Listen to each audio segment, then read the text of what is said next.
एक लोकसभा क्षेत्र, 2 लोकसभा क्षेत्र में चुनाव जीतना लक्ष्य नहीं है, बल्कि 40 में 40 जगह महागठबंधन को कैसे जिताया जाए, हम लोग का लक्ष्य 40 में 40 जीतना है। एक बार कृपा कीजिए उपेंद्र कुशवाहा के ऊपर, इस राज्य के ऊपर, समाज के ऊपर, देश के ऊपर। आप सबसे मैं आशीर्वाद मांगने आया हूं। यदि आपका आशीर्वाद मिला तो इस लोकसभा क्षेत्र के विकास के लिए, पूरे बिहार के विकास के लिए हर तरह से, चाहे जहां से लड़कर, झगड़कर, जूझकर, जो भी लाना पड़े मैं लाऊंगा पातेपुर की इस धरती पर, और हर तरह से विकास की गंगा यहाँ बहेगी। आपको मालूम है हम तो लड़ने फिरने वाले आदमी हैं, जुझारू आदमी हैं। सत्ता के बाहर रहते हैं तो भी संघर्ष करते रहते हैं, सत्ता के अंदर रहते हैं तो भी संघर्ष करते हैं, हर तरह से। देखिए पिछली बार 7 जन्म क्या 700 जन्म में नीतीश कुमार बिहार के मुख्यमंत्री पद की कुर्सी पर नहीं बैठ सकते थे यदि राष्ट्रीय जनता दल का साथ नहीं मिला होता। आप सब लोगों ने ताकत दी, सत्ता में बैठ गए, और सत्ता में बैठने के बाद भारतीय जनता पार्टी, जिसके बारे में कभी उन्होंने कहा कि मिट्टी में मिल जाएंगे, बीजेपी के साथ नहीं जाएंगे, उसी के साथ चले गए। भैया नीतीश जी, आपने खुद कहा था मिट्टी में मिल जाएंगे, बीजेपी के साथ नहीं जाएंगे, तो बीजेपी के साथ तो अब चले गए। अब महागठबंधन बिहार की जनता आपको मिट्टी में मिलाने का काम करेगी। सत्ता में थे, मुख्यमंत्री थे राष्ट्रीय जनता दल के सहयोग समर्थन से, और राष्ट्रीय जनता दल की जड़ को ही खोदने में लग गए। भारतीय जनता पार्टी के साथ मिलकर रोज प्रेस कॉन्फ्रेंस। उन दिनों जो बीजेपी वाले प्रेस कॉन्फ्रेंस कर रहे थे, कागज कहां से आ रहा था? सब कागज आ रहा था एक अन्य मार्ग से, मुख्यमंत्री आवास। बीजेपी वाले प्रेस को बता रहे थे, कागज दे रहे थे नीतीश जी, जबकि राष्ट्रीय जनता दल के लोग उस समय मंत्री परिषद के सदस्य थे, शामिल थे। सबके ऊपर मुकदमा, क्या कसूर था तेजस्वी यादव, मीसा भारती, पूरे परिवार के ऊपर मुकदमा। इनके हाथ में भारत की सरकार है, सीबीआई है, राज्य की सरकार है, केंद्र की सभी एजेंसियां हैं। भगवान न करे दोबारा अगर नरेंद्र मोदी जी फिर से सत्ता में चल गए तो पता नहीं लालू जी के परिवार के किस व्यक्ति को कब जेल में बंद कर देने का काम करेगा। देखिए इनका कुछ नहीं कारण है, खुन्नस से भारतीय जनता पार्टी वाले लोग सामाजिक न्याय की बात करने वाली कोई भी ताकत हो, कोई भी पार्टी हो, कोई भी नेता हो, उसको बर्बाद कर दो, बस मंशा इनकी यही है। और इसलिए कभी लालू यादव जी को परेशान, कभी तेजस्वी को परेशान, और कभी उपेंद्र कुशवाहा की पार्टी को परेशान, उपेंद्र कुशवाहा को परेशान। बस यही करना इनकी नियति है। राष्ट्रीय लोक समता पार्टी को बर्बाद करने के लिए भी क्या क्या नहीं किया। हमारे एमएलए को अलग करो, एमपी को प्रलोभन दे दो, हमारे नेताओं को अलग कर दो, और यहाँ तक कि एक दिन तो उपेंद्र कुशवाहा को ही नीच कहकर नीतीश कुमार जी ने अपमानित करने का काम किया। हर तरह से बर्बाद कर दो, उपेंद्र कुशवाहा को समाप्त कर दो, राष्ट्रीय जनता दल को समाप्त कर दो, राष्ट्रीय लोक समता पार्टी को समाप्त कर दो। बीजेपी वाले हो या जनता दल यूनाइटेड वाले यही कर रहे हैं। इसलिए हम आप सब लोगों से कहने आए हैं, दोनों को सबक सिखाने का काम करना है, दोनों को सबक सिखाने का काम करना है। अभी तो लोकसभा का चुनाव है। लालू यादव जी ने जिस महागठबंधन का निर्माण किया है, यह महागठबंधन अब किसी भी मामले में इनसे 2 गुना नहीं बल्कि 8 गुना, 10 गुना, 20 गुना ज्यादा है। क्या नहीं है इस महागठबंधन के पास? लालू यादव जी की अपनी ताकत, अपनी विरासत, अपनी ताकत तेजस्वी यादव जी की। इसके साथ खड़े हो गए मुकेश सहनी जी, जो अति पिछड़ा समाज के उभरते हुए नेता, वीआईपी पार्टी, इनकी ताकत जुड़ गई। कांग्रेस पार्टी तो पहले से है ही, जीतन राम मांझी जी, उनकी ताकत जुट गई, और इसके साथ साथ आरएलएसपी उपेंद्र कुशवाहा की भी ताकत जुट गई। और उसके बाद गौर से आप देखिएगा तो महागठबंधन का स्वरूप दिखेगा, जिसमें पूरे समाज की तस्वीर दिखेगी। पूरा समाज अब इस महागठबंधन के सामने दुनिया की कोई ताकत नहीं टिक सकती है। इसलिए जो हम लोग का लक्ष्य 40 में 40 जीतना, दुनिया की कोई ताकत इस लक्ष्य से हमको पीछे नहीं कर सकती है। हम जीतेंगे, यह ताकत हमारी है। और इस ताकत के बदौलत यह एक्सपेरिमेंट जो है लालू जी का महागठबंधन सब लोगों को साथ लाकर करने का प्रयोग, यह प्रयोग इस लोकसभा चुनाव के लिए सिर्फ नहीं है। यह प्रयोग जिस तरह से नीतीश जी ने बेइज्जत करके, अपमानित करके तेजस्वी यादव को गद्दी से हटाने का काम किया है, यह प्रयोग है। अब जो अगला साल विधानसभा का चुनाव होगा, उस चुनाव में अब नीतीश कुमार जी को हम लोग नीचे उतार करके और तेजस्वी यादव, उपेंद्र बाबू, सारे लोग वहाँ महागठबंधन को बैठाने का काम करेंगे। तो इनको सबक सिखाना है। जिस तरह से बेइज्जत करके हटाया है, उस तरह से इनको हम लोग हटाएंगे और फिर महागठबंधन को तेजस्वी सब लोग वहां बैठाने का काम करेंगे। यह है हम लोगों का मिशन, लालू जी का प्रयोग। लेकिन वह तो फाइनल मैच होगा, सेमीफाइनल अभी है, फाइनल मैच होगा। उस समय फाइनल मैच में कौन टीम जाती है, सेमीफाइनल में जो टीम जीतती है वही फाइनल मैच में जाती है।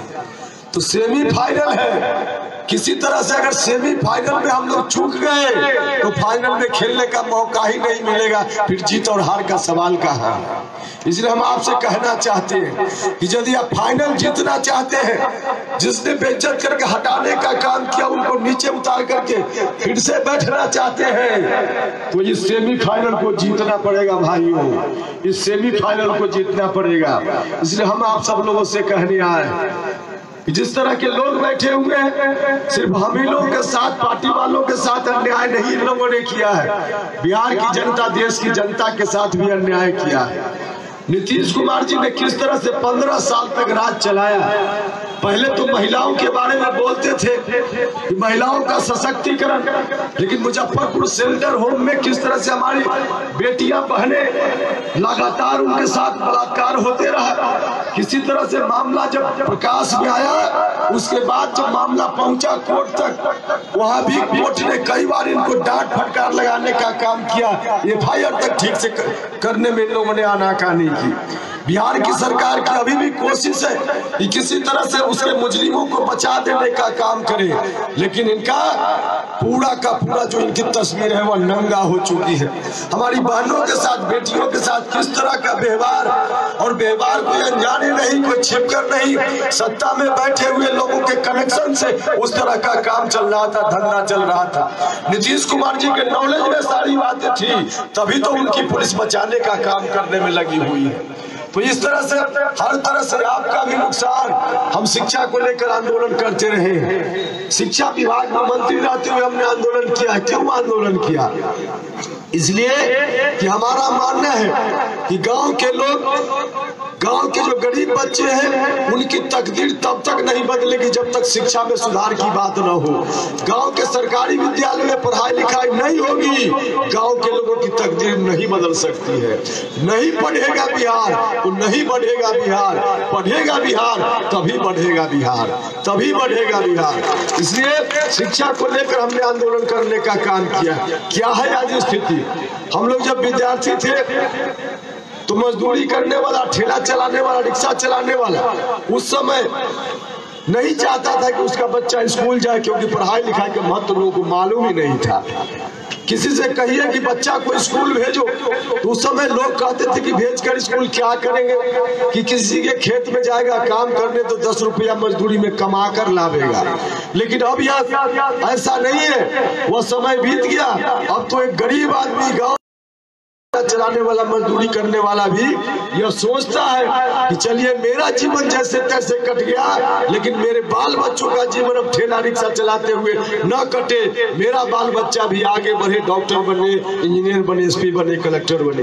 हर गरीब के मन में पूरा होगा कैसे? उसका सपना तभी पूरा होगा जब उनके बाल बच्चे पढ़ेंगे लिखेंगे।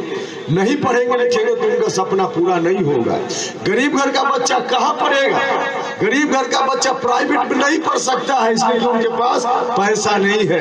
प्राइवेट में फीस लगती है, पैसा देना पड़ता है। गरीब आदमी तो उन्हीं सरकारी विद्यालयों में अपने बच्चों को पढ़ाने का काम करेगा जिन सरकारी विद्यालयों में आज बेंच डेस्क तक नहीं है। जिन सरकारी विद्यालयों का नाम बदल दिया गया, उच्च विद्यालय की जगह इंटर विद्यालय लिख दिया गया, +2 लिख दिया गया, लेकिन टीचर की संख्या नहीं बढ़ी। प्रयोगशाला कहीं नहीं है, बच्चों को समय पर किताब नहीं मिलती है। मास्टर साहब को कहा जाता है कि खिचड़ी का हिसाब रखिए, ईंट बालू का हिसाब रखिए। मास्टर साहब का काम है पढ़ाना कि मास्टर साहब ईंट और बालू का हिसाब रखेंगे, लेकिन हो रहा है। 15 साल में तमाम विद्यालयों को नीतीश कुमार जी ने भोजनालय में बदल देने का काम किया है। हम यह नहीं कहते कि वहाँ भोजन नहीं होना चाहिए, भोजन भी होना चाहिए, लेकिन हम तो कहते हैं कि भोजन की जवाबदेही किसी और के ऊपर दी जाए। मास्टर साहब का काम है पढ़ाना, तो मास्टर साहब को सिर्फ पढ़ाने के काम में लगा कर रखना चाहिए। इन्हीं सब मांगों को लेकर पटना की सड़कों पर आंदोलन करने गए थे, और जिस तरह से लाठी से पिटाई की गई, लाठी से पिटाई की गई, हमारे साथी बड़ी संख्या में उस दिन कई लोगों का सर फटा, बहुत सारे लोग घायल हो गए। अपनी जान को जोखिम में डालकर मेरे ऊपर अगर नहीं आ गए होते, मुझको कवर नहीं किया होता, तो शायद उपेंद्र कुशवाहा आपके सामने भाषण देने के लिए आज खड़ा नहीं होता। तो हर तरह से बर्बाद करने का प्रयास इनकी ओर से, हर तरह से।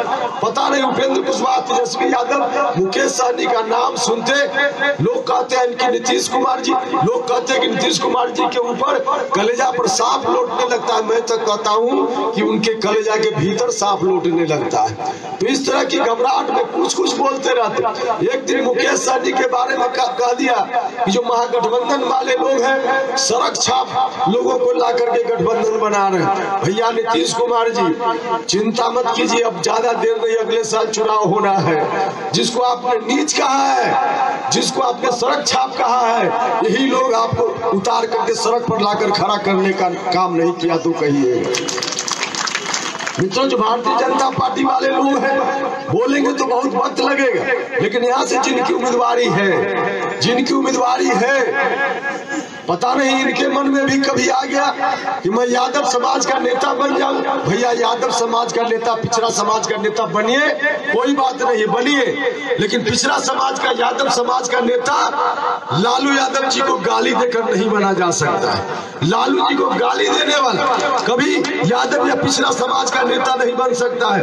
लालू जी के रास्तों पर चलकर, लालू जी का आशीर्वाद प्राप्त करके, जननायक कर्पूरी ठाकुर जी के रास्ते पर चलकर पिछड़ा या यादव समाज का नेता कोई बन सकता है। लेकिन इनके मन में गलतफहमी हो, एक दिन कह दिया कि लालू जी रावण है, रावण की तरह हम इनका वध करेंगे, रावण की तरह वध करेंगे। अब चिंता मत कीजिए, अब लालू जी सिर्फ अकेले राष्ट्रीय जनता दल नहीं, मुकेश सहनी, उपेंद्र कुशवाहा, सब लोग खड़ा है। आप चलाइए भारतीय जनता पार्टी वाले भाई, जितना बात चलाना हो लालू जी के ऊपर चलाइएगा। पहले बीच में उपेंद्र कुशवाहा खड़ा नजर आएगा, उपेंद्र कुशवाहा को आप हटाने के बाद ही लालू यादव तक पहुंच सकते हैं। इसलिए कोई चिंता की बात नहीं, हम सब लोग मिल गए, लेकिन इनके मन में गलतफहमी हो गई थी, गलतफहमी हो गई थी। तब गलतफहमी हुई थी जब नीतीश जी ने तेजस्वी यादव जी को हटा दिया था। कुछ दिनों के लिए लगता था कि शायद गैप हो गया है, गैप हो गया है, लेकिन अब तो वैकेंसी भी खत्म हो गई। तेजस्वी यादव ने 3-4 महीना में इतनी मेहनत की, अपने को इतना परिपक्व बना लिया कि अब तो यादव समाज का नेता अगर बनना है तो तेजस्वी यादव बन चुके हैं, और दूसरे के लिए वैकेंसी कहाँ है?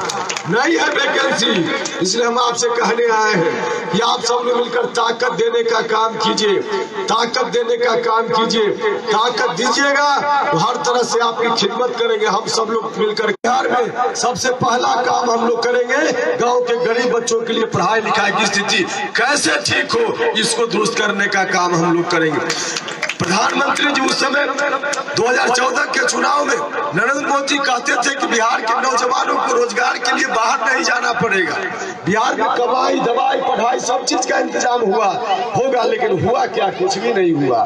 बिहार के लोग, नौजवान आज भी चाहते रहते हैं कृषि क्षेत्र का विकास। 15 वर्षों में नीतीश जी चाहते तो बहुत कुछ कर सकते थे, कृषि क्षेत्र का विकास होता, किसानों का भला होता और नौजवानों को भी उसमें रोजगार मिल सकता था, लेकिन कुछ भी नहीं किया है इन लोगों ने। इसलिए हम आपसे कहने आए हैं कि सवाल ये किसी एक व्यक्ति का नहीं है, सवाल पूरे समाज का है, राज्य का है, देश का है। सवाल इस बात का है, सवाल इस बात का है कि जननायक कर्पूरी ठाकुर जी की विचारधारा बचेगी कि नहीं बचेगी।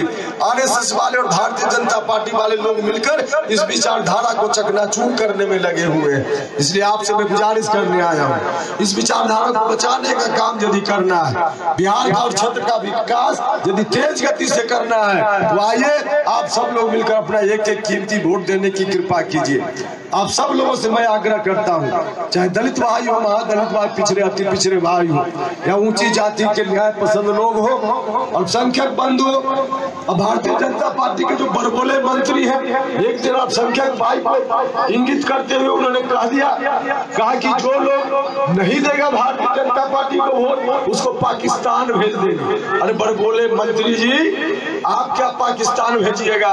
अब महागठबंधन आपको रेगिस्तान भेजने का काम करेगा, रेगिस्तान भेजने का काम करेगा। इसलिए समाज के सभी वर्गों से मेरी अपील है, आइए आप सब लोग मिलकर महागठबंधन का साथ दीजिए, एक एक कीमती वोट पंखा छाप पर यहाँ दीजिए। और यहाँ के बारे में कहना ही क्या नहीं, कहना ही क्या है, जब लालू जी ने उपेंद्र कुशवाहा के हाथ में दे दिया पंखा है, तो जीत में कहा कोई अब शंका है। भारी मतों से जिताइए, आशीर्वाद दीजिए, आपका भला, बिहार का भला, और जननायक कर्पूरी ठाकुर जी की धरती की लाज को बचाने का काम हम करेंगे। बहुत बहुत धन्यवाद।